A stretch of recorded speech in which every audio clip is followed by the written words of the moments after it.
பனைமரம் ஏன் முக்கியம்னு சொல்றேன் தெரியுமா?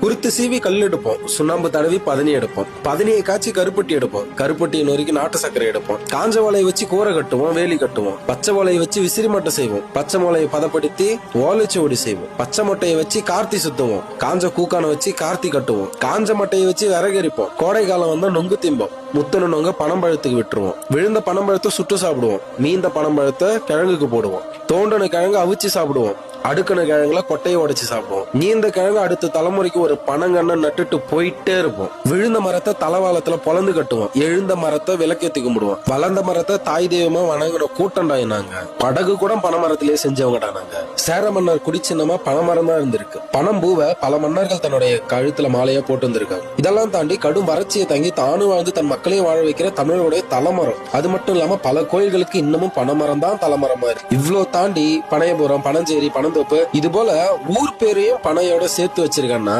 தமிழனுக்கும் பனைக்கும் எவ்வளவு பிரிக்க முடியாத ஒரு உறவுன்ட்டு தெளிவா புரியுது. இப்படி தமிழரோட நாகரிகம், பண்பாடு, இலக்கியம், வரலாறு இது எல்லாத்தையும் தாங்கி நிக்கிற இந்த ஓலைச்சுவடையோடைய பெற்றோர்களான பனைமரங்கள் தான் தமிழர்களுடைய மூலாதார வாழ்வாதாரமா இருந்திருக்கு. இன்னைக்கு இது எல்லாத்தையும் விட்டுட்டு அப்படி நகர்ந்து என்னத்தை பண்ண போறோம்? சங்க இலக்கியங்கள்ல பல இடங்கள்ல பனைமரத்தினை பத்தின குறிப்பு இருக்கு.